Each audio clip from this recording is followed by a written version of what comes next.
वासुदेवाय।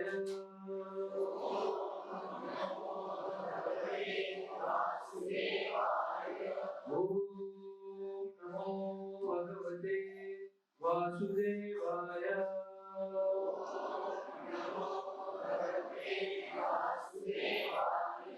ओम नमो भगवते वासुदेवाय।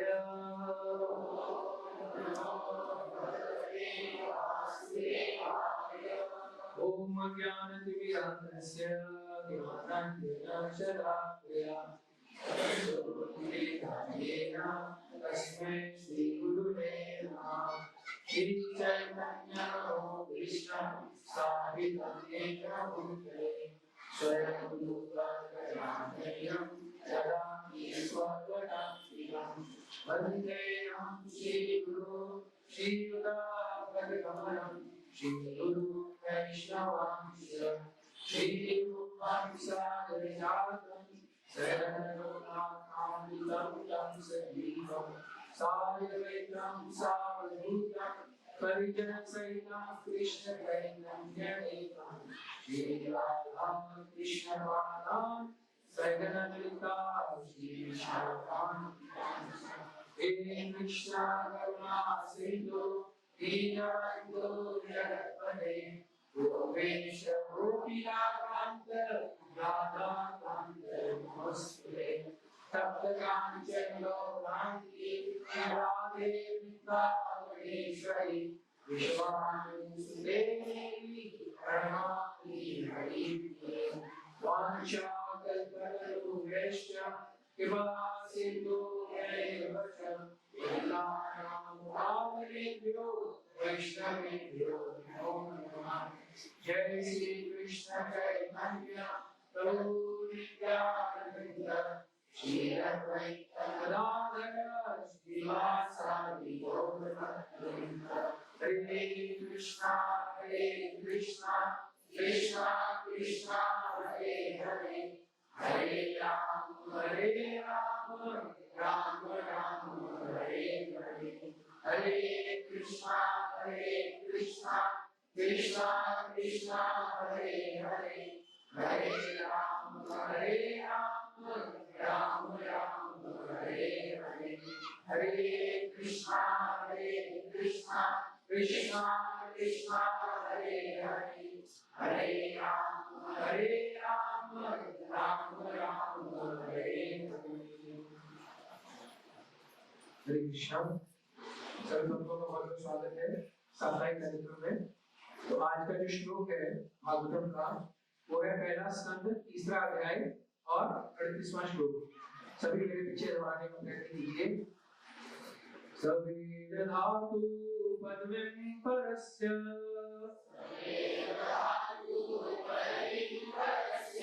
दुर्नन्त वीर्यस्य रथाङ्गपाणे यो मायया सन्ततयानुवृत्य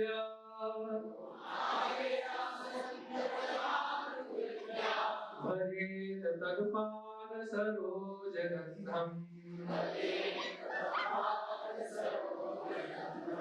सवेद धातु पद्मं परस्य दुरन्त वीर्यस्य रथाङ्गपाणे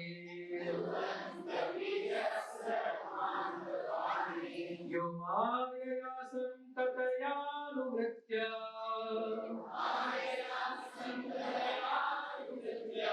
भजेत तत्पादसरोजगन्धम्।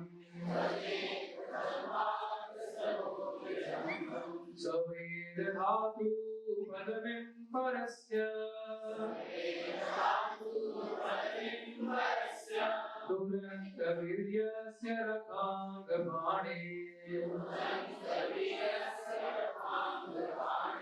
यो मायया सन्ततयानुवृत्य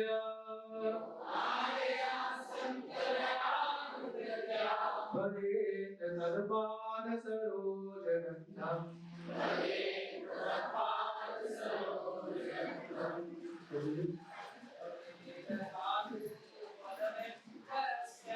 सवेद धातु परमिं परस्य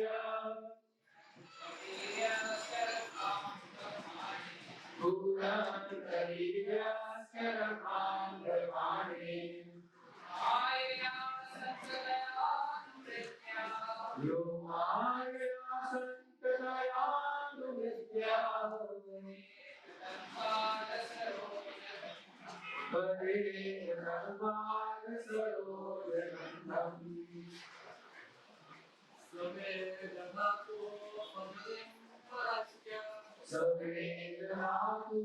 परमिं परस्य दूरन्तरीयस्य रकान्दभाने यो माया संततयानुविद्या परे धर्माद सरोजनन्दम्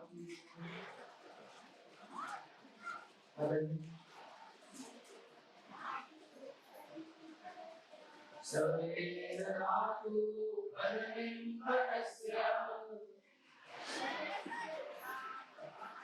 दूरन्तरीयस्य रकान्दभाने यो माया संततयानुविद्या परे धर्माद सरोजनन्दम्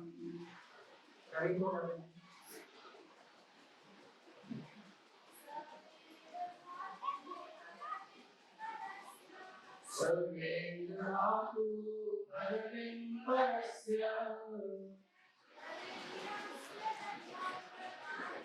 दूरन्तरीयस्य रकान्दभाने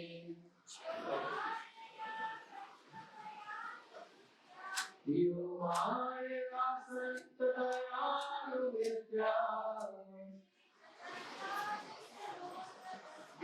परे धर्माद सरोजनन्दम् हरे कृष्ण पीछे दोहराएंगे स वे ही जेर जान सकते हैं धातु सृष्टा की पदवी महिमा को परस्य अध्यात्म का तुरंत वीर्यस्य अत्यंत शक्तिशाली का रथ अंग पाणी भगवान कृष्ण का जो हाथ में रथ का चक्र धारण करते हैं यह जो अमाया किसी हिचक के बिना संततया निरंतर अनुवृत्तिया अनुकूल होकर भजेत सेवा करता है तत्पाद उनके चरणों की सरोजनन्दम कमल की तरह। उसके तात्पर्य और अनुवाद में श्री गोपाल बताते हैं श्री गोपाल की जय है जो बिना हिचक के अभाव रूप से अपने हाथों में रथ का चक्र धारण करने वाले भगवान के चरण कमलों की अनुकूल सेवा करता है वही इस जगत के सृष्टा की पूर्ण महिमा शक्ति या तथा दिव्यता को समझ सकता है। तात्पर्य में श्री गोपाल जी बताते हैं केवल शुद्ध भक्त ही सकाम कर्मों एवं मानसिक तर्क के फलों से मुक्त होने के कारण भगवान कृष्ण के दिव्य नाम रूप तथा उनकी लीलाओं को समझ पाते हैं। इन शुद्ध भक्तों को भगवान की अनन्य भक्ति से कोई व्यक्तिगत लाभ नहीं प्राप्त करना होता। वे बिना हिचक के भगवान की अनन्य सेवा करते हैं। इस सृष्टि में प्रत्येक प्राणी प्रत्यक्ष या अप्रत्यक्ष रूप से भगवान की सेवा कर रहा है। भगवान के इस नियम से कोई छूटा नहीं है। जो लोग भगवान के ब्राह्मण प्रतिनिधि द्वारा बाध्य होकर भगवान की अप्रत्यक्ष रूप से सेवा कर रहे हैं वे भगवान की प्रतिकूल ढंग से सेवा करते हैं, किंतु जो उनके प्रिय प्रतिनिधि के निर्देशन में प्रत्यक्ष सेवा करते हैं वे उनकी अनुकूल सेवा करते हैं। ऐसे अनुकूल सेवक भगवत भक्त ही होते हैं और वे भगवत कृपा से अध्यात्म के गुह्य क्षेत्र में प्रवेश कर पाते हैं। लेकिन मनोधर्मी सदा अंधकार में ही पड़े रहते हैं। जैसा कि भगवत गीता में कहा गया है, भगवान स्वयं शुद्ध भक्तों को उनकी निरंतर प्रेमा भक्ति के कारण साक्षात्कार के मार्ग की ओर ले जाते हैं। भगवान के धाम में प्रवेश पाने का यही रहस्य है। वहां प्रवेश पाने के लिए सकाम कर्म तथा तर्क वितर्क की कोई योग्यताएं नहीं है। बहुत ही सुंदर श्लोक है। इसमें हमें भगवान की भक्ति किस प्रकार से करनी चाहिए उसके बारे में बहुत ही अच्छे तरीके से, अच्छे ढंग से श्री प्रभुपाद जी हमें बताते हैं। तो इसके संदर्भ में एक श्लोक आता है भागवतम के दूसरे अध्याय, दूसरे स्कंद का तीसरा अध्याय और 10वां श्लोक। बहुत ही प्रसिद्ध श्लोक है। बहुत ही ध्यानपूर्वक सुनिए। श्लोक में क्या बताते हैं? अकाम सर्व कामो वा मोक्ष काम उदारति तीव्रेण भक्ति योगेन यजेत पुरुष परम। तो इसका अर्थ क्या है? इसका अर्थ है कि यदि कोई व्यक्ति अकाम, अकाम मतलब उसके मन में कोई भी इच्छा नहीं है, सर्व कामो वा उसके मन में सब प्रकार की इच्छाएं हैं, और अगर वो मोक्ष चाहता है और अगर वो कुछ भी नहीं चाहता तो भी उसे क्या करना चाहिए? क्या करना चाहिए? तीव्र भक्ति योगेन, तीव्रता से उसको भक्ति करनी चाहिए। किसकी? आजकल तो नवरात्र चल रहे हैं तो देवी की भक्ति करनी चाहिए, है ना? तीव्र भक्ति योगेन यजेत पुरुष परम। ये भी बता दिया है इसकी भक्ति करनी चाहिए परम पुरुष की। तो परम पुरुष कौन है? इसका उदाहरण किसने बताया है? परम पुरुष कौन है? ब्रह्मा जी क्या कहते हैं? ईश्वरः परम विष्णुः सच्चिदानंद विग्रह अनादिरादिर गोविंद सर्व कारण कारणम। तो यहाँ पे देखिए ये जो श्लोक है आपस में हम कैसे इसको जोड़ सकते हैं, कैसे समझ सकते हैं। भागवत में क्या है? भागवत में अगर आप पढ़ेंगे तो भागवत में केवल और केवल शुद्ध भक्ति के बारे में बताया गया है। इसमें और कुछ भी ज्ञान मिश्रित कर्म मिश्रित कुछ भी नहीं है। और इसके तात्पर्य में भी यही बताते हैं, प्रभुपाद क्या बताते हैं? केवल शुद्ध भक्त ही सकाम कर्मों एवं मानसिक तर्कों के फलों से मुक्त होने के कारण भगवान कृष्ण के दिव्य नाम रूप तथा उनकी लीलाओं को समझ पाते हैं। अगर आपको भगवान के लीलाओं गुण और नाम को समझना है तो आपको शुद्ध भक्ति के स्तर पर उठना पड़ेगा। अगर आप तर्क वितर्क करेंगे तो आप उसको नहीं समझ सकते। तर्क वितर्क कैसे? तो कल प्रभु जी ने लेक्चर में बहुत सुंदर एक उदाहरण दिया था।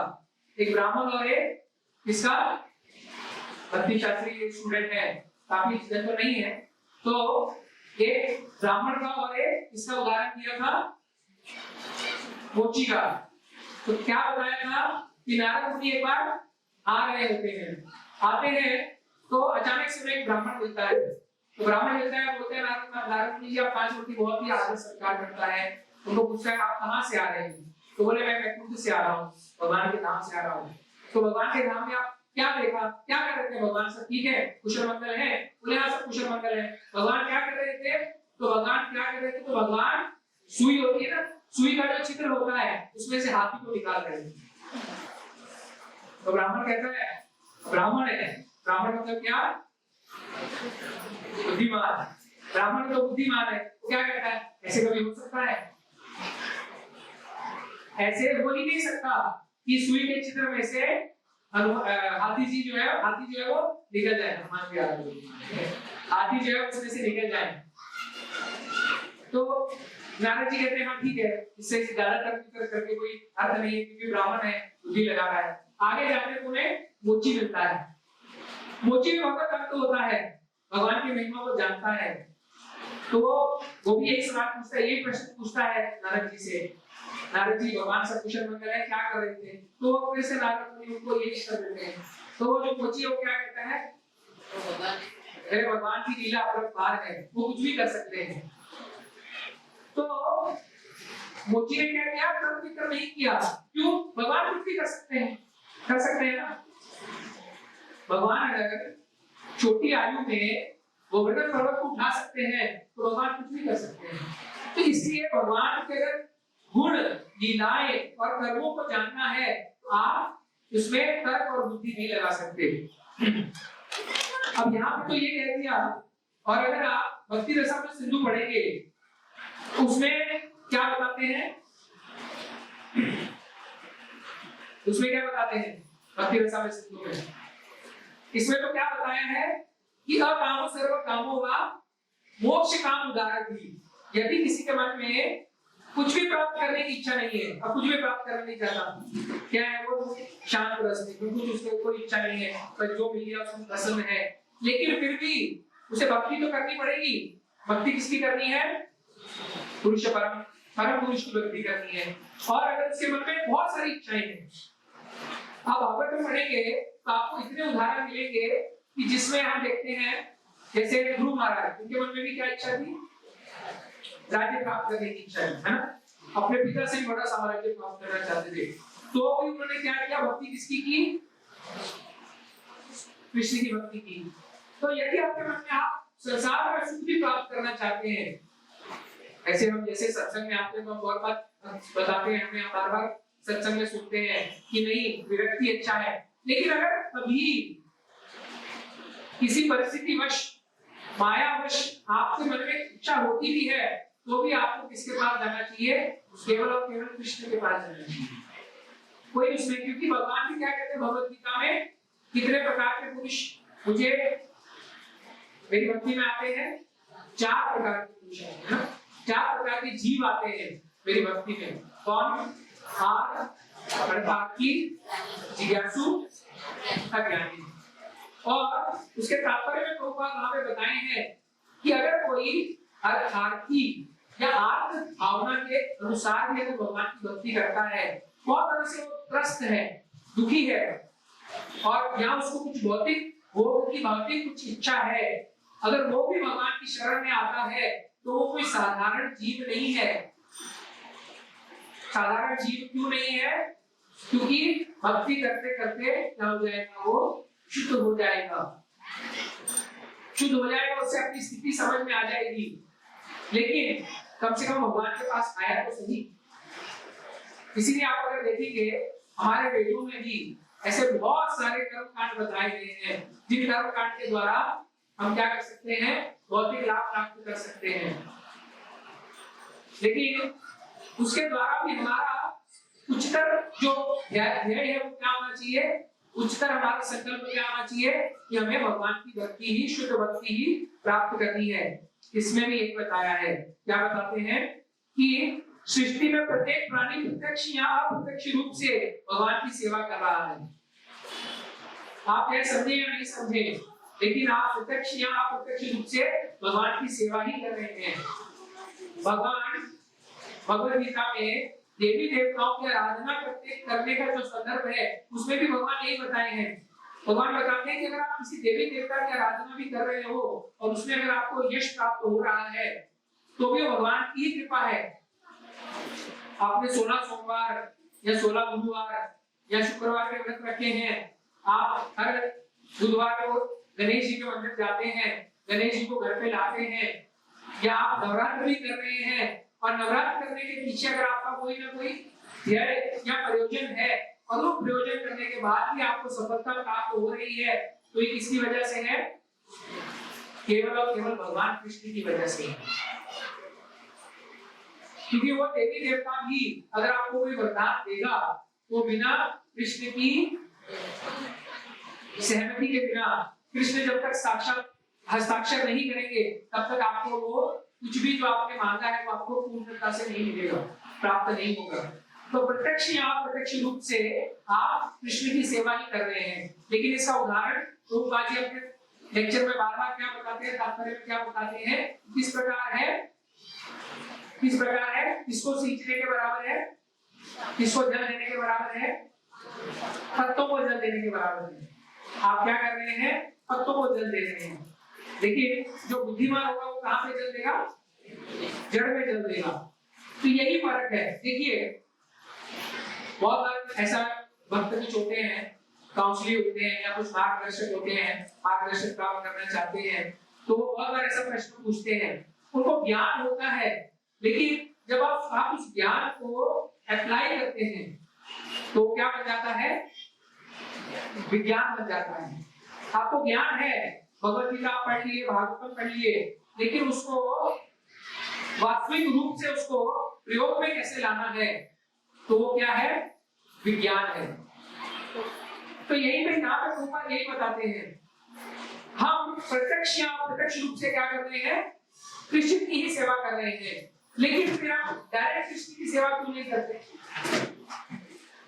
तो प्रभुपाद तात्पर्य में भागवत भगवत गीता जब हम पढ़ते हैं, हम उसको समझने का प्रयत्न करते हैं, तो प्रभुपाद हमें यही समझाना चाहते हैं कि आप प्रत्यक्ष रूप से क्या करो, आप क्या करो, भगवान कृष्ण की ही सेवा करो, उनकी ही भक्ति करो। और फिर भक्ति रसामृत सिंधु 1.6.7 ये क्या बताते हैं, अन्यावदाशिता शून्यम ज्ञान कर्मा विनावृतम आनुकूल्येन कृष्णानुशीलितं भक्ति उत्तमम्। मतलब जब उच्चतर प्रकार की भक्ति आप प्राप्त कर लेते हैं तो उस वक्त क्या करना चाहिए, उस वक्त वो जो भक्त होता है वो क्या हो जाता है, अन्यावदाशिता शून्यम, उसके मन में कोई भी प्रकार की, किसी भी प्रकार की अभिलाषा नहीं रहती। ये बहुत ही उच्चतर स्तर की भक्ति है। ये कैसा है, हमें एक मापदंड बता दिया गया है कि हमें ये मापदंड क्या करना है, प्राप्त करना है, इस मापदंड तक हमें पहुंचना है। लेकिन होता क्या है, गृहस्थी में रहने के कारण माया के क्या हमें जब थप्पड़ पड़ते हैं, है ना, तो ये हम भूल जाते हैं, फिर हमारे मन में कुछ न कुछ अभिलाषा आ जाती है। चलो ठीक है, भगवान वैसे तो कह रहे हैं अन्याभिलाषिता शून्यम, हमें मन में भक्ति करते वक्त कोई भी अभिलाषा नहीं रखनी चाहिए, लेकिन भगवान ये भी कह रहे हैं, क्या कह रहे हैं, तो काम सर्व काम हुआ, है ना, ये भी कह रहे हैं, तो इसमें कोई गलत नहीं है। लेकिन सिंगल पॉइंट फोकस जिसको हम कहते हैं, हमारा केवल और केवल फोकस कहां पे होना चाहिए, हमें भक्ति किसकी करनी है, केवल और केवल कृष्ण की करनी है। और कृष्ण की भक्ति करते हुए क्या होगा, हो सकता है हम कुछ भगवान से मांगे और हमारी इच्छा पूरी ना करें, है ना, उस वक्त भगवान से नाराज नहीं हो जाना, भगवान हमारी कुछ मांगते नहीं है, कल से 16 वाला बन, कल से हरिनाम बन। ये किस प्रकार से है, जैसे छोटा बच्चा होता है, जिद करता है माँ बाप से कि मुझे ये चाहिए, ये चाहिए, मुझे ये वस्तु चाहिए, लेकिन जो पिता है वो ये जानता है कि ये जो वस्तु है इसके लाभ के लिए है या नहीं है। अब अगर कोई छोटा बच्चा, आप जा रहे हैं, बंदूक मांग लेगा, बोलेगा मुझे गन लेके दो, तो आप उसको गन लेके देंगे नहीं, क्यों नहीं लेके देंगे, क्यों नहीं लेके देंगे। अब बच्चे की मनस्थिति कैसी है, बच्चे को लग रहा है खेलने की चीज है, खेलने की वस्तु है, चलो गन तो बहुत दूर की बात हो गई, छोटे बच्चे होते हैं कभी कभी गाड़ी चलाना सीख जाते हैं, स्कूटर चलाना सीख जाते हैं ना, तो माँ बाप क्या कहते हैं, मुझे बड़ा गाड़ी में बैठे, मैं गाड़ी मारना। मराठी जो भाषा है ना, इसमें बहुत अच्छे शब्द हैं, मैं गाड़ी मारना, कुणाला मारना। माँ बाप को पता है कि मैंने इसको गाड़ी मारने के लिए दी, तो किसी ने भी उसको मारेगा, इसीलिए वो क्या करते हैं, नहीं आता रखो नंतर मारा। और अभी तो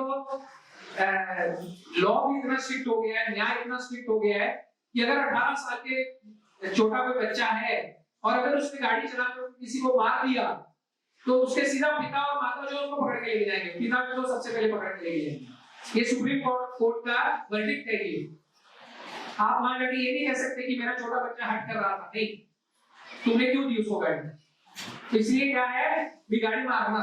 लेकिन जो पिता है उसको पता है ये कि अगर इसको मैं गाड़ी दे दूंगा तो इससे गलती हो सकती है, इसलिए माता पिता क्या करते हैं, उसको गाड़ी। लेकिन बच्चा क्या समझता है, मेरे तो आती है, तो वो बच्चे को मैं चला लेता हूँ, कितनी बार मैंने गाड़ी चलाई है, कोई प्रॉब्लम नहीं है।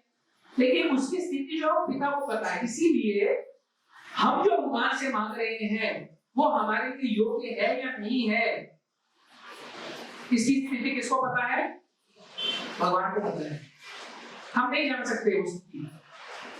जैसे एक व्यक्ति एक ऊंचे स्थान पे बैठा है, ठीक है, अब ऊंचे स्थान पे बैठा तो उसको सब नजर आ रहा है ना। अब वो जैसे माता जी आई है, मैंने माता जी पूरी बसा, माता जी जो पीछे बैठी उनको तो लग रहा है आगे जगह ही नहीं, लेकिन मैं ऊपर बैठा हूँ तो मुझे पता है यहाँ पे स्थान है, यहाँ पे माता जी आके बैठ सकती है ना। क्यों? क्योंकि मैं थोड़ा सा ऊंचे स्थान पे बैठा हूँ। भगवान कहाँ है? उच्च स्थान पे बैठे हैं। क्यों? क्योंकि उनमें ज्ञान भी ज्यादा है, उनमें बुद्धि ज्यादा है। हमारे में उतनी बुद्धि नहीं है, हमारे में उतना ज्ञान नहीं है। और आप देखिए कितनी बार ऐसा होगा कि आपने भगवान से कोई वस्तु मांगी होगी और भगवान ने आपको उसी क्षण वो वस्तु नहीं दी, लेकिन बाद में जाके आपको ये ध्यान में आता है कि अच्छा वो मुझे वो नहीं दी। किस चीज का साक्षात्कार है ये? छोटे छोटे बच्चों ने क्या मांगी तो भगवान ने देंगे, साइकिल मांगी, मान साइकिल यूज पढ़ के మనం कर डाला तो साइकिल नहीं आती पर देखा बहुत बार ऐसा होता है, गाड़ी चाहिए किसी राधा श्याम सुंदर भगवान मुझे गाड़ी चाहिए, पेट्रोल की गाड़ी चाहिए, पेट्रोल का रेट बढ़ गया, अच्छा हुआ गाड़ी नहीं ली, ये तो बिना के खर्चा बढ़ जाता है ना। तो भगवान जो है परिस्थिति जानते हैं, लेकिन हम क्या होता है, हम उतने मुकाबले हो जाते हैं उसमें, इतना हम लोग धैर्य खो देते हैं कि हमें उसी के उसी क्षण वो वस्तु चाहिए। लेकिन जो शुद्ध भक्त है वो किसी चीज की भी अपेक्षा नहीं करता। और यहाँ पे एक्चुअली इसके पहले वाले दो श्लोक जो हैं इसमें भी बताया है, प्रभुपाद जी बताते हैं कि असली धर्म क्या है। मनोधर्म एक बताते हैं, मनोधर्म मतलब क्या हो गया, जो मेरे मन में आया मैं वो धर्म करूंगा, वो धर्म का पालन करूंगा। और अगर आप भागवतम पढ़ेंगे, शुरुआत में हमने वो श्लोक भी लिया था, कैटव धर्म की परिभाषा बताई गई थी। कैटव धर्म क्या है? वही जो मेरे मन में आएगा मैं वो करूंगा। हम वो कर सकते हैं ऐसा, जो मेरे मन में आएगा मैं वो करूंगा, ऐसा कर सकते हैं? क्यों नहीं कर सकते? क्योंकि हम जो है जैसे हम समाज में रहते हैं, हमारे ऊपर कुछ ना कुछ नियम लागू होते हैं। अभी आप कहेंगे मेरी गाड़ी है, मैं बाई साइड पे चलाऊंगा, या मैं राइट साइड पे चलाऊंगा, मैं लेफ्ट साइड पे नहीं चलाऊंगा, दावे बाजू चलाऊंगा नहीं, दूसरे बाजू चलाऊंगा गाड़ी, चलेगा? प्रोपाल ये बार-बार उदाहरण देते थे। क्यों देते हैं? क्योंकि हमें समझ में आना चाहिए। और वही अगर हम अमेरिका चले जाएंगे, अमेरिका जाके अगर आप क्या करेंगे, लेफ्ट साइड पे गाड़ी चलाएंगे तो वहां पे पुलिस पकड़ लेगी आपको। क्यों पकड़ लेगी? क्योंकि उस देश का जो नियम है वो अलग है। इसी प्रकार से जब हमने ये भौतिक शरीर लिया है और हम इस संसार में आए हैं तो क्या हुआ है, हमारे ऊपर कुछ नियम कायदे कानून लागू हैं और हमें हमारा कुछ धर्म दिया गया है। ये जो शरीर हमें मिला है, इस शरीर का कुछ धर्म है, और वो धर्म क्या है? तो श्रीमद् भागवतम के पहले स्कंद दूसरा अध्याय और छठा श्लोक, सवे पुंसा परो धर्म यतो भक्तिर् अधोक्षते अहेतु की अप्रतिहता यज्ञात्मा सुप्रसिद्धि। बहुत सुंदर श्लोक है। अगर आप इनका एक बहुत सिंपल है, सरल, संस्कृत भी सरल है, बहुत मुश्किल नहीं है। तो क्या बताते हैं, इंग्लिश में मैं लेके आया, मेरे पास हिंदी नहीं था ट्रांसलेशन। इसमें क्या बताते हैं, जीव का परम धर्म क्या है? क्या है परम धर्म? केवल और केवल भगवान की सेवा, बस। अभी आप बोलेंगे प्रभु जी फिर गृहस्थी छोड़ दें, गृहस्थी छोड़ देना चाहिए, क्योंकि भागवतम कह रहा है सबका परम धर्म एक ही है, केवल। क्या है परम धर्म? सवे पुंसा परो धर्म यतो भक्तिर् अधोक्षते। अधोक्षक जो भगवान श्री कृष्ण है, केवल और केवल उनकी भक्ति करनी है, ऐसा बता रहे हैं। फिर गृहस्थी छोड़ देना तो उत्तर दीजिए, क्या करना? क्यों नहीं छोड़ना चाहिए? क्यों नहीं छोड़ना चाहिए? हम जिस स्थिति में है, जिस भी वर्ण जिस भी आश्रम में है हमें वहीं रह के भक्ति करनी चाहिए। भगवान उससे प्रसन्न होंगे, ज्यादा प्रसन्न होंगे। अभी आप देखिए, बार बार ये उदाहरण भी बताते हैं कि एक स्त्री होती है, आपने देखा कितनी, यहाँ पे तो इतनी गर्मी नहीं पड़ती, अगर आप नॉर्थ में जाएंगे 38 डिग्री 40 45 48 डिग्री टेम्परेचर है, और इतनी कड़क की धूप इतनी कड़क की गर्मी में भी वो जो स्त्री है वो क्या कर रही है, खाना बना रही है गैस के सामने खड़े होकर, है ना। तो घर वाले प्रसन्न होते हैं, देखो कितना तकलीफ सहन कर रही है, लेकिन क्या कर रही है, अपना धर्म जो है वो निभा रही है। स्त्री का धर्म है ना प्रसाद बनाना, वो क्या कर रही है, प्रसाद बना रही है। भगवान भी जब ये देखते हैं कि ये अपने वर्ण और आश्रम के अनुसार कर्तव्य करता करता फिर भी क्या कर रहा है, मेरी भक्ति कर रहा है, तो भगवान प्रसन्न होते हैं, बहुत प्रसन्न होते हैं। अगर आप देखिए जो 12 महाजन हैं, 12 महाजन हैं, महाजन मतलब कौन, महाजन मतलब कौन, महाजन। हाँ 12 महाजन एक तो पता है ना सबको, है ना, पता है सबको 12 महाजन कौन है, ठीक है। महाजन मतलब कौन, 12 ऐसे महाजन हुए हैं जिनको भगवान श्री कृष्ण के बारे में पूर्ण ज्ञान है और भगवान कृष्ण को पूर्णतः जानते हैं। तो 12 महाजन जो है उसमें से अगर आप देखेंगे ब्रह्मचारी कितने मालूम आपको, कितने ब्रह्मचारी, 2, केवल 4 जो है ब्रह्मचारी हैं, और गृहस्थ कितने हैं, 8 गृहस्थ, 12 में से 4 8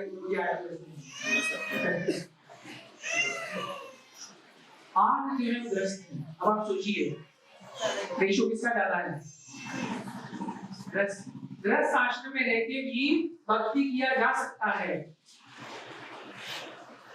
ब्रह्मचारी क्या है, ब्रह्मचारी वो है जो ये समझ गए हैं, उसमें 2 प्रकार के मार्ग होते हैं, प्रवृत्ति मार्ग और निवृत्ति मार्ग।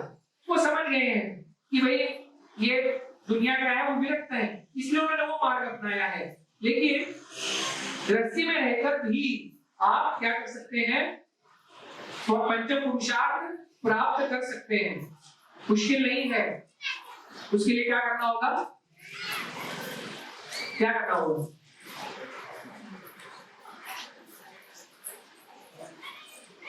क्या करना होगा,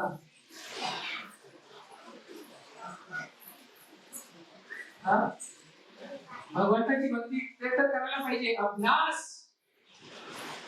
ध्यान रखिए ये बहुत महत्वपूर्ण है, practice, practice makes a man perfect. अब वो जो माता जी हैं जो गर्मी में भी, इतनी गर्मी में भी खाना बना रही है, वो किस वजह से बना रही है, अभ्यास के कारण बना रही है ना।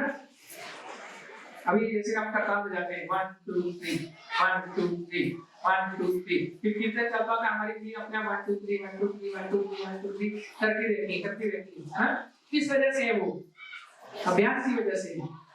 पहले जब आप 4 व्हीलर सीखते हैं, प्रभु जी को ध्यान होगा, प्रभु जी जो है पहले अगर आप 4 व्हीलर चलाते हैं, पहले आपको देखना पड़ता है पहला गियर, दूसरा गियर, तीसरा गियर, चौथा गियर, पांचवा रिवर्स, क्लच दबाना है, क्लच छोड़ना है ना। सबको अनुभव है, किस किस को आती है 4 व्हीलर ड्राइविंग, किसको 4 व्हीलर ड्राइविंग क्या, गियर वाली ड्राइविंग किस किस को आती है, गियर वाली गाड़ी की ड्राइविंग आती है सबको, है ना। क्लच दबाओ, पहला गियर, दूसरा गियर, तीसरा गियर, चौथा गियर। बाद में जब प्रैक्टिस हो जाती है तो देखने की आवश्यकता पड़ती है, ब्रेक मारा, तीसरा, दूसरा, फिर तो ध्यान में भी नहीं रहता कौन सा गियर है, लेकिन हम गाड़ी व्यवस्थित चला लेते हैं, चलाते हैं। वैसे ही भक्ति है, जब आप हर क्षण भगवान को स्मरण रखेंगे तो क्या हो जाएगा, कृष्ण भावना भावित कर्म। बस इंग्लिश में इसको कहते हैं इजियर सेड देन डन। प्रभु जी बोलना बहुत आसान है, करना मुश्किल है, लेकिन हो सकता है ना, क्यों नहीं हो सकता, मुझे बताइए। अभी माता जी कटिंग कर रही होती है, सब्जी कटिंग, है ना। सब्जी कटिंग करते करते कोई आया तो उससे बात करते करते भी कटिंग चल रहा होगा, चल रहा है ना, चलता ही नहीं चल रहा। और प्रभु जी वही किसी से कटिंग करने बैठ जाए तो बहुत कुछ कट हो जाता है। हो जाता है ना? क्यों हो जाता है? क्योंकि माताओं को प्रैक्टिस है। किसी दिन माता जी की छुट्टी हो, प्रभु जी को बोले प्रभु जी आज प्रसाद बना लो, तो पहले तो चाय पत्ती नहीं मिलती, चाहे तो आप खैर पीते नहीं है, दूध कहाँ है, चीनी कहाँ है, मसाले कहाँ है, ये और माताएं कैसे करती हैं, ये दिया वो दिया वो दिया ये दिया, बन जाता है। किस वजह से होता है? अभ्यास, प्रैक्टिस। इसीलिए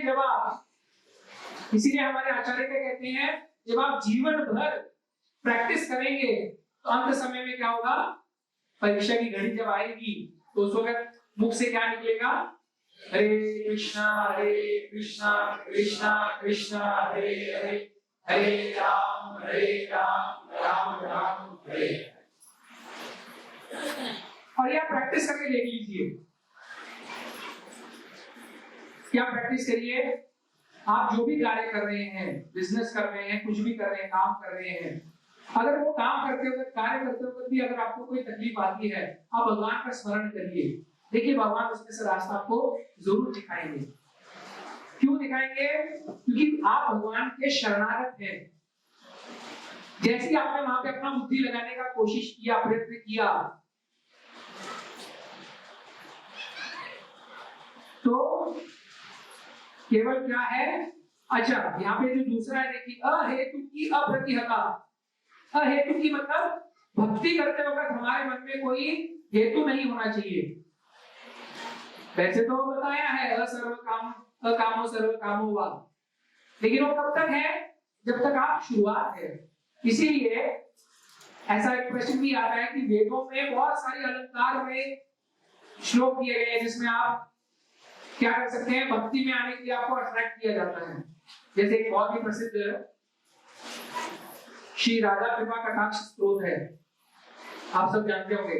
सब राधा के बहुत बड़े यहाँ पे भक्त रहते हैं राधा रानी के ना। राधा कृपा कटाक्ष स्तोत्र में भी अगर आप देखेंगे, उसमें भी उन्होंने उसका फल बताया है, श्रुति फल या उसको गाने का फल बताया है। अगर आप वो गाते हैं तो ये प्राप्त होगा, वो प्राप्त होगा। उसका ध्येय क्या है? उसका उद्देश्य क्या है? उसका उद्देश्य क्या है? क्या उद्देश्य है? यहाँ पे तो हमें भागवत बता रहा है कि अहेतु की अप्रतिहता अन्य अभिलाषिता शून्यम।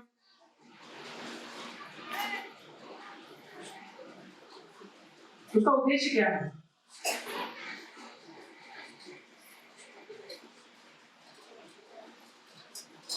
तो तुमने बोला हम सबसे आइटम कर दूं, आप सिर्फ बोलते रहिए, हम कुछ नहीं बोलेंगे, हमारा मौन व्रत है।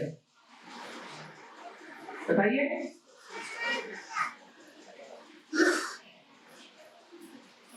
मनामध्ये इच्छा ठेवून, मनामध्ये इच्छा ठेवून काय कर, म्हणजे काय?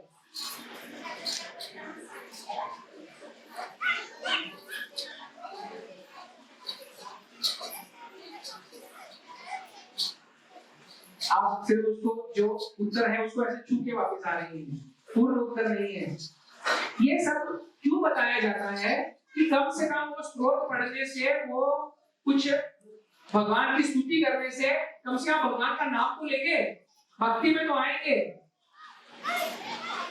और भक्ति में आने के कारण क्या है? इसीलिए चिरूप गोस्वामी पाद क्या कहते हैं कि अगर तुम्हारे मन में कोई भी इच्छा है तो कहां मत जाना?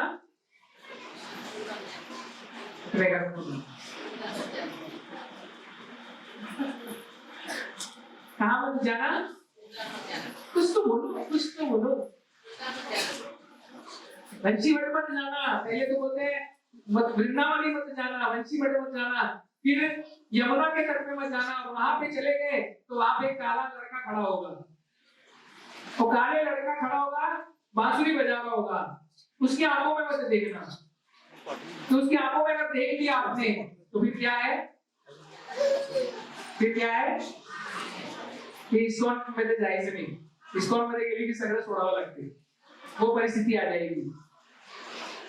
और इसके संदर्भ में एक बहुत ही सुंदर चैतन्य चरितामृत अंत लीला में 4वां अध्याय 46वां श्लोक, उसमें बताते हैं से भक्त धन्य ये ना छाड़े प्रभु चरण, से प्रभु धन्य ये ना छाड़े निज जन। मतलब क्या बताते हैं? धन्य है वो भक्त जो भगवान का कभी चरण नहीं छोड़ता। क्योंकि एक बार आपने भगवान का चरण पकड़ लिया तो आप कभी भगवान को छोड़ेंगे नहीं। ये कब की बात है? जब आप अन्य अभिलाषिता शून्य उस स्तर पे पहुंच जाएंगे। आपके मन में और कोई अभिलाषा ही नहीं है, आप हमेशा भगवान को पूर्ण शरणागत हैं। सर्वधर्मान् परित्यज्य, मैंने सब धर्म छोड़ दिए भगवान, मैं क्या कर रहा हूँ? केवल और केवल आपकी शरण में आया हूँ। तो और उसके बाद में क्या बताते हैं? धन्य है वो भक्त जो भगवान के कभी चरण नहीं छोड़ता। लेकिन उससे भी धन्य कौन है? उससे भी धन्य कौन है? वो भगवान धन्य है जो अपने भक्त को नहीं छोड़ते। भगवान कितने अच्छे हैं, सोचिए आप, कितने दयालु हैं। और भगवान कैसे हैं अगले श्लोक में और बताते हैं।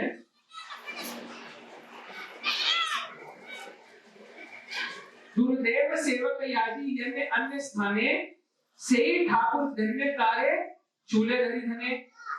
मतलब अगर वो दुर्दैववश अगर वो भक्त भगवान को छोड़ भी देता है तो भगवान इतने धन्य है, उसको जबरदस्ती पकड़ते हैं, उसका पैर पकड़ते हैं, बोले चल।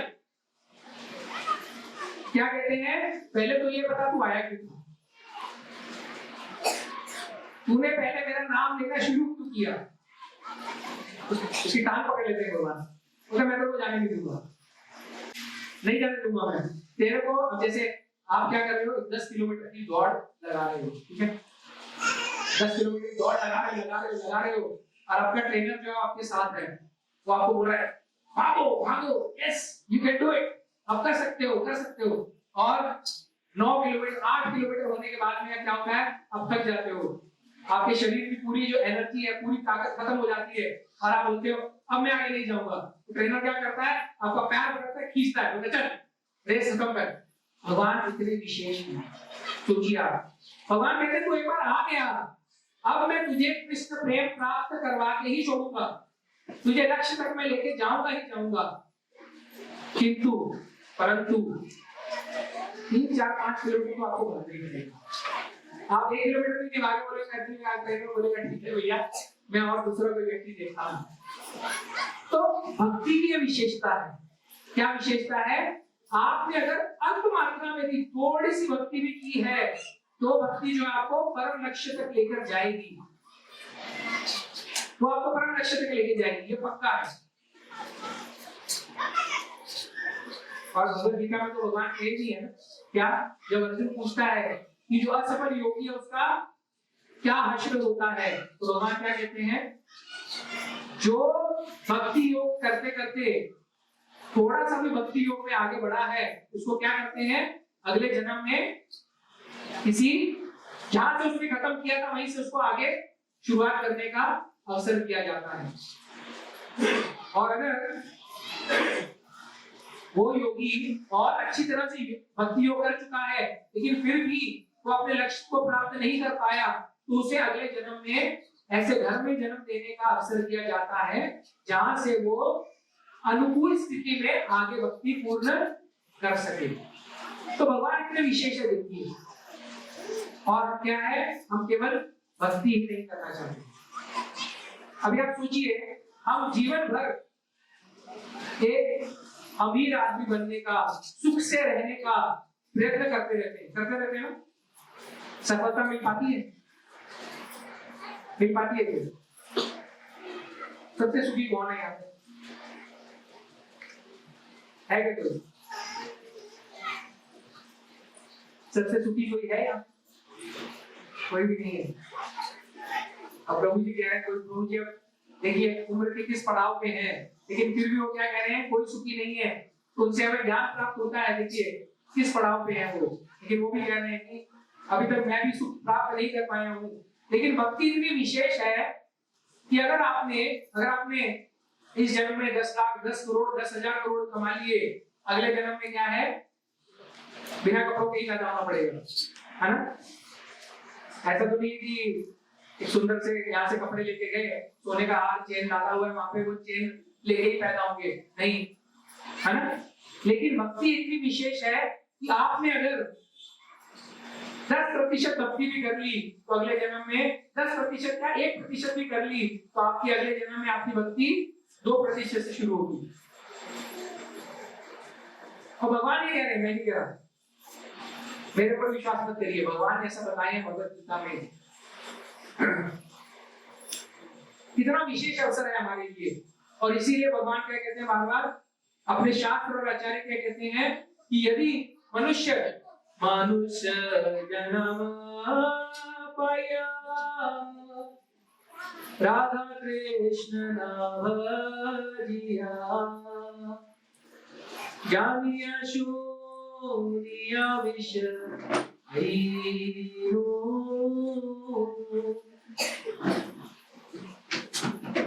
अगर आपने मनुष्य जन्म पाके राधा कृष्ण को नहीं भजा तो क्या किया आपने, जानिया सुनिया विष खाई। हम आप सभी बहुत भाग्यशाली हैं, कम से कम हमें प्रभुपाद ने ऐसा स्थान दिया जहाँ पे आके हम बैठ के भगवान की भक्ति कर सकते हैं, भगवान के बारे में, उनके रूप गुण लीलाओं के बारे में श्रवण कर सकते हैं और इसका लाभ उठा सकते हैं। लेकिन आप सोचिए आज जो जीव है वो क्या कर रहा है, आपके ही मित्र होंगे, कुछ परिवार परिजन होंगे, इस वक्त क्या कर रहे होंगे, क्या कर रहे होंगे, कोई पिक्चर देख रहा होगा, कोई टीवी पे मैच देख रहा होगा, और भी कोई निम्न कोटि का होगा तो इस वक्त कहीं होटल में जाके शराब पी रहा होगा, मदिरा पान कर रहा होगा, मांस भक्षण कर रहा होगा, पता नहीं क्या क्या कर रहा होगा। हमें प्रभुपाद की कृपा से, आचार्यों की कृपा से हमें कितना अच्छा अवसर मिला है कि आज हम क्या कर रहे हैं, कम से कम भगवान के यश गुण लीलाओं नाम का स्मरण कर रहे हैं। कितना अच्छा अवसर है हमारे लिए। और ये धर्म जो भगवान की जो यहाँ पे बताया है श्लोक में कि ये क्यों महत्वपूर्ण है, क्योंकि इसी के बारे में 9.34 और 18.65 में भगवान भगवत गीता में यही बताए हैं। यही सबसे सर्वश्रेष्ठ कार्य क्यों है, क्या बताते हैं भगवान 18.65 में, मन मना मद्भक्त भक्तो मध्याजीमा नमस्कुरु माम वेश्यसि कौन्तेय प्रति सत्यम ते प्रति जानी योसी में। और उसके पहले वाले श्लोक में क्या कहते हैं, माम वेश्यसि युक्ते तव मातुमानम मत्परायण। पहले भगवान क्या बताए 9वें अध्याय में कि मेरे पारायण हो, केवल क्या कर, मुझे ही प्रणाम कर, मेरी भक्ति कर, तू जो भी खाता पीता जो कुछ करता है, भगवान ने हमें सूत्र दे दिया है, फॉर्मूला हमें दे दिया है, हमें केवल क्या करना है, अप्लाई करना है। अब आप सोचिए यदि मैं आपको कहूं कि आप किसी व्यापार या किसी उद्योग में हैं, हर व्यक्ति अपने व्यापार या उद्योग में आगे जाना चाहता है ना, चाहता है ना, चाहता ही नहीं चाहता, चाहता ही नहीं चाहता, हाँ हाँ कुछ तो बोलिए, चाहता ही नहीं चाहता है ना।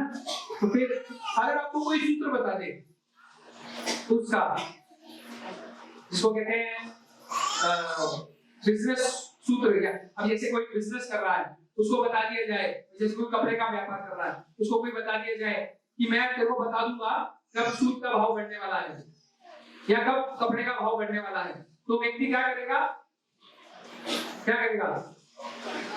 रॉ मटेरियल सारा इकट्ठा करके रख लेगा ना, सूत पूरा स्टॉक करके रख लेगा, कपड़ा स्टॉक करके रख लेगा, जैसे ही भाव बढ़ेगा तो क्या करेगा, बेच देगा। वैसे ही यदि आपको कृष्ण भक्ति करनी है, कृष्ण प्रेम प्राप्त करना है, तो सबसे सरल सूत्र क्या है, मन मना मद भक्तो, केवल मेरी ही भक्ति कर, कृष्ण ने क्लियरली बता दिया। अगर आप प्रभुपाद के तात्पर्य और हमारे आचार्यों के भी तात्पर्य पढ़ेंगे, जितने भी उन्होंने टीका लिखी है उसमें उन्होंने इतनी सरल ढंग से बताया है। अभी जैसे कुछ देर पहले मैंने एक शब्द मैंने उपयोग किया था, मौन, सब मौन बैठे हैं, है ना। अब जो योगी है वो मौन क्या करता है, मौन किस तरह धारण करता है, किसी से बात नहीं करेगा, चुप रहेगा। वो क्या सोच रहा है, तो बहुत बड़ा पता नहीं मैं योग साधना कर रहा हूँ, चुप बैठा हूं। लेकिन हमारे आचार्य मौन को किस तरह परिभाषित किए हैं, किस तरह से परिभाषित किए हैं? मौन का अर्थ है जब हम केवल कृष्ण के बारे में चर्चा करते हैं,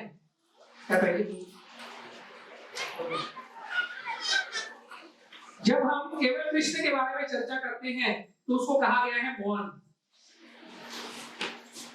जब आप कृत्रिम रूप से मौन धारण करते हैं तो राधा श्याम सुंदर भगवान की, जब आप कृत्रिम रूप से मौन धारण करते हैं तो आप ज्यादा समय तक मौन नहीं रह सकते, आपको कुछ ना कुछ तो बोलना पड़ेगा कभी ना कभी।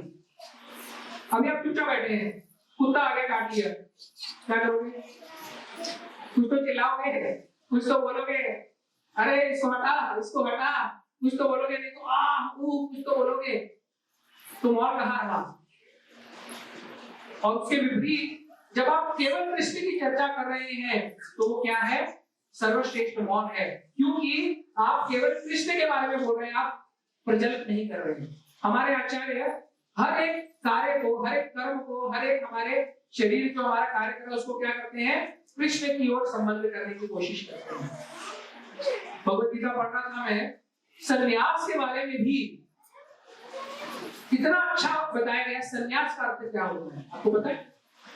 संन्यास का अर्थ क्या है? ठीक है, मैं आपसे कोई परफेक्ट आंसर नहीं चाहता, लेकिन आपके हिसाब से संन्यास का अर्थ क्या है? सन्यासी कौन होता है? सन्यासी का अर्थ क्या है? अभी आप जो सन्यासी देखते हैं, मायावादी, कोई भी सन्यासी मायावादी, आपको उनको देख के आपके मन में क्या भाव निर्माण होता है? आपको क्या समझ में आता है?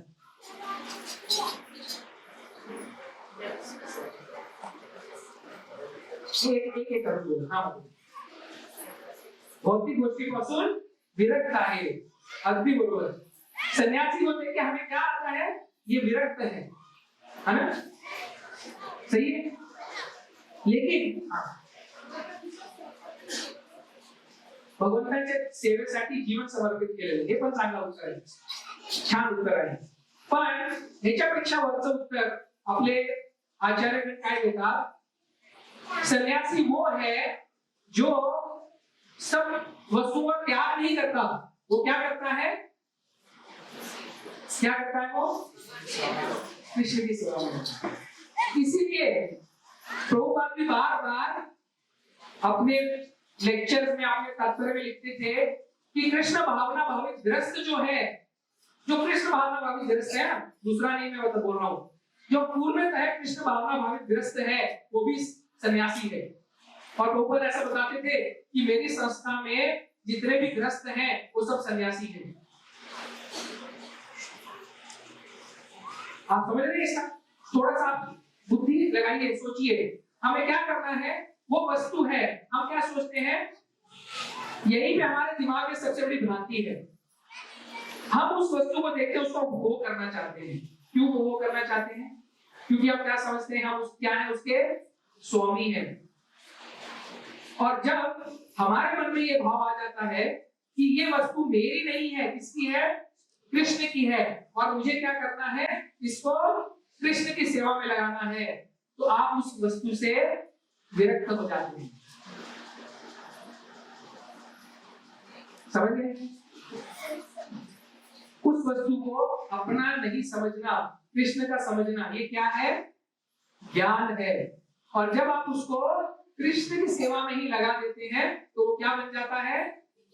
विज्ञान बन जाता है। तो इधर ज्ञान है, ऐसा भगवान का है, मैं तो विरक्त हूँ, मैं विरक्त हूँ। अरे विरक्त है, लेकिन तूने उसको भगवान की सेवा में लगाया या नहीं लगाया? इसीलिए हमने भक्ति शास्त्री को उदाहरण देखते हैं ना, वो एक कहीं पे पर्स पड़ा हुआ है, पैसे गिरे हुए कहीं किसी के, एक व्यक्ति आता है, वो क्या करता है? उसको उठा के जेब में डाल लेता है। दूसरा आता है, बोलता है मेरा नहीं है, छोड़ देता है। तीसरा क्या करता है? उस पैसे को ले जाके पुलिस को दे देता है, ताकि पुलिस उसको उसके मालिक तक पहुंचा दे। तो कृष्ण भावना भावित भक्त जो है वो क्या है? तीसरा श्रेणी का व्यक्ति है, जो उस वस्तु को अपना नहीं समझता और उसको छोड़ भी नहीं देता, लेकिन क्या करता है? भगवान की सेवा में लगा देता है। तो ये जो है ये विज्ञान है, हमें क्या करना है, यही हमारा धर्म है, इसी के बारे में बताया गया है। क्या है? एक तो हमें कोई अभिलाषा नहीं होनी चाहिए मन में, और क्या कर रहे हैं हम भगवान की सेवा कैसे कर रहे हैं, उनकी वस्तुओं को उनकी सेवा में लगा के। और यहाँ पे बहुत ही सुंदर शब्द जो आया है वो है रथांगपाणि। रथांगपाणि मतलब इसका अर्थ क्या है, इसका अर्थ बताते हैं। देखिए भगवान श्री कृष्ण जिनके हाथ में क्या है, रथ का चक्र है। आप सबको ये पता है, ये दृश्य बहुत ही, जो हमारी पुरानी भगवत गीता का जो मेन ये था उसके आगे भी ये वाला था। क्या है, भीष्म पितामह ऐसे हाथ जोड़ के खड़े हैं, अर्जुन उन्हें रोक रहा है, और कृष्ण ने क्या किया है, रथ का पहिया जो अपने हाथ में उठा लिया है, किसको मारने के लिए, भीष्म पितामह को मारने के लिए। जबकि कृष्ण ने तो कहा था कि मैं युद्ध में शस्त्र नहीं उठाऊंगा, लेकिन उन्होंने क्या किया, अपना वचन तोड़ दिया। क्यों तोड़ा, अपनी प्रतिज्ञा क्यों तोड़ी उन्होंने, भक्त का रक्षण करने के लिए। और भीष्म पितामह भी उनकी प्रतिज्ञा तोड़वाना चाहते थे। तो इसमें से उन्होंने सबसे विशेष कार्य क्या किया, उन्होंने अपने भक्त की रक्षा की या भीष्म पितामह का शब्द का मान रखा, दोनों कार्य किए। इसके पीछे आचार्य बताते हैं कि वो अपने शुद्ध भक्त कौन, महाजन, भीष्म पितामह का महाजन है, उनका शब्द रखने के लिए इसके पीछे दो स्टोरीज आती है। एक्चुअली ये जो महाभारत का बहुत ही विशेष ग्रंथ है, इसको एक्चुअली जो 4 वेद है इसको 5वां वेद कहा गया है। तो उसमें ऐसी बहुत सारी प्रसिद्ध कुछ ऐसी कहानी आती है। एक कहानी तो ये भी आती है कि दुर्योधन को उन्होंने कुछ बांध दे दिए थे, और अर्जुन जो है उनको मिलता है दुर्योधन को, तो दुर्योधन से वो 5 बाण मांग लेता है।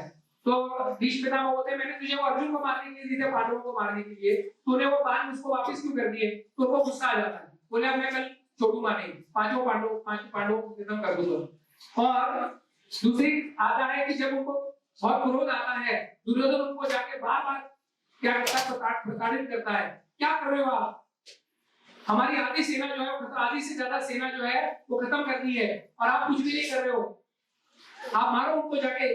तो उनको गुस्सा आ जाता है, वो गुस्सा आता है तो वो क्या करते हैं, प्रतिज्ञा लेते हैं भीष्म पितामह कि कल क्या होगा, या तो मैं किसका वध कर दूंगा, अर्जुन का वध कर दूंगा, या फिर मैं क्या करूंगा, कृष्ण को मजबूर कर दूंगा कि वो शस्त्र उठाए। और उस वक्त क्या होता है, ये जो वार्तालाप होता है, ये जो न्यूज होती है, ये खबर जो होती है वो किसके पास पहुंच जाती है, कृष्ण के पास। कृष्ण क्या करते हैं, अपनी युक्ति लगाते हैं, वो किसको भेजते हैं, द्रौपदी को भेजते हैं कि जाओ उनको प्रणाम करो। तो जैसे ही वो द्रौपदी वहां पहुंचती है, वो प्रणाम करती है, वो क्या करती है, सौभाग्यवती हो खुद ही फंस जाते हैं।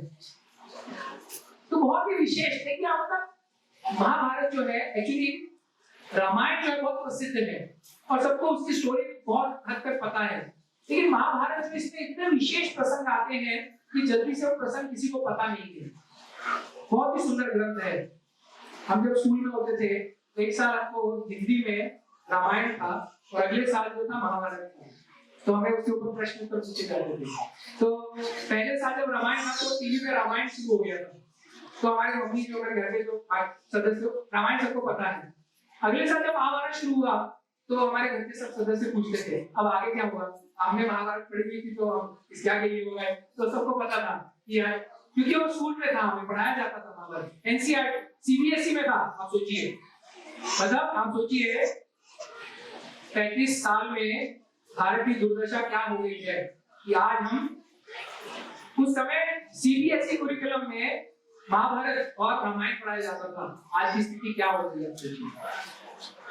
तो उन्होंने क्या किया, जब भीष्म पितामह ने बाण पास हो गया तो फिर कृष्ण ने क्या किया, कृष्ण ने सोचा कि मुझे अर्जुन की रक्षा भी करनी है, और भीष्म पितामह ने कल क्या प्रण किया है, मैं शस्त्र उठाने के लिए मजबूर कर दूंगा।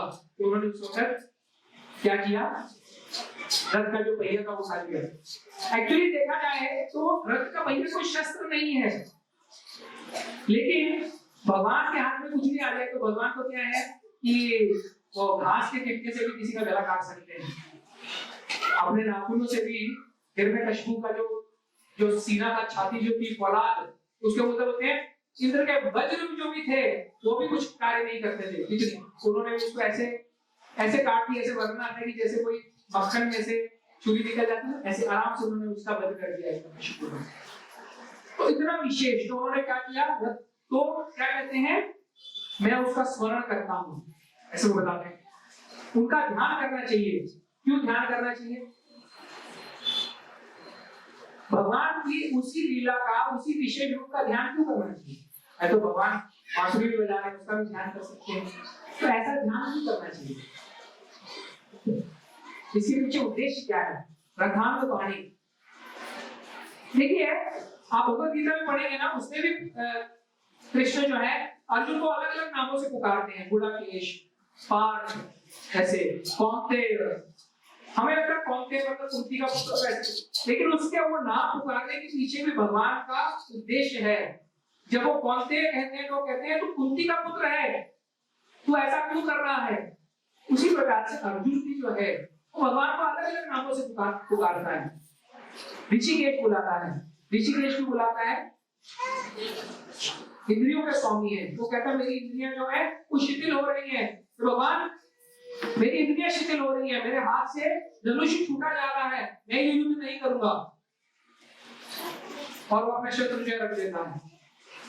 भगवान उसको गुड़ाकेश कहते हैं, क्योंकि अर्जुन ने नींद के ऊपर विजय प्राप्त कर ली थी। भगवान कहते हैं ये तेरी अज्ञान रूपी नींद है, इसके ऊपर भी तू विजय प्राप्त कर। और उसी प्रकार से अर्जुन भी उनको क्या कहता है, यही कहता है कि मुझे इस अज्ञान रूपी निद्रा से बाहर निकालो। तो यहाँ पे रथांगवाणी क्यों कहा गया है? उसका उत्तर ये है कि भगवान इतने दयालु हैं, वो क्या करते हैं, अपने भक्तों की शब्द सत्य करने के लिए अपनी प्रतिज्ञा में भूल जाते हैं। उन्होंने प्रतिज्ञा की थी मैं शस्त्र नहीं उठाऊंगा, लेकिन उनके शुद्ध भक्त ने क्या कहा, मैं तुमको शस्त्र उठाने के लिए क्या करूंगा, मजबूर कर दूंगा, आपको शस्त्र उठाना ही पड़ेगा। तो भगवान क्या करते हैं, इसीलिए भगवान अर्जुन को भी क्या कहे हैं भगवद गीता में, अर्जुन जाओ और क्या करो, प्रसाद का समय हो गया है, प्रसाद दो, प्रभु जी को बोलो लेक्चर खत्म करो, ऐसा बोले। हाँ ये तात्पर्य कुछ मैं कुछ और बता दूं। क्या बोले हैं वो, ये घोषणा कर दो, क्या घोषणा कर दो कि मेरे भक्त का कभी न मैं भक्त्या नश्यति, मेरे भक्त का कभी भी विनाश नहीं होता।